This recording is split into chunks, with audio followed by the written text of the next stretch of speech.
नमस्कार मंडळी, आज आपण बनवते चिकन रस्सा। तरी अर्धा किलो चिकन आहे, स्वच्छ धुवून ठेवले। आता याच्यामध्ये आपण हळद मीठ घालूया आणि फोडणीला घालू चिकन। याच्यामध्ये आपण मीठ घालूया आणि हळद। आता याला आपल्याला मिक्स करून घ्यायचे। तर मी कुकरमध्ये चिकन घातलेलं आहे। याच्यामध्ये आपण आता गरम पाणी घालू, जे मी इकडे गरम पाणी करायला ठेवले। तर आपण रश्श्यासाठी खोबरं, 2 छोटे कांदे, 1 लसणाचा गड्डा, तीळ, अद्रक आणि कोथिंबीर घेतलेले आहे। अद्रक कोथिंबीर सोडून आपल्याला सगळं भाजून घ्यायचे। तर आपण तीळ आणि खोबरं पहिल्यांदा भाजून घेऊया।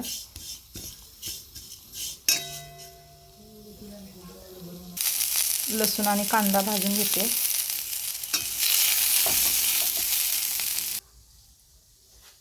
तर आपण आता कुकरला मिक्सरला फिरवून घेऊया।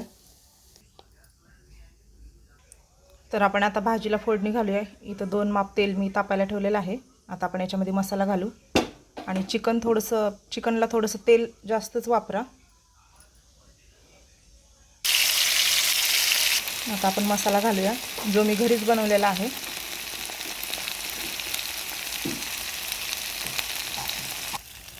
तर बघू शकताय, मसाल्याला मस्त असं तेल सुटलेलं आहे। आणखीन आपल्याला 3 ते 4 मिनिटं मसाला चांगला परतून घ्यायचा आहे।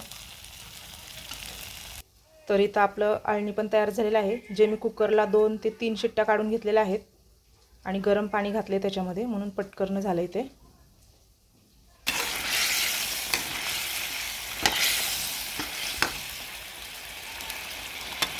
तर आता मी अळणी घातलेला आहे मसाल्यामध्ये।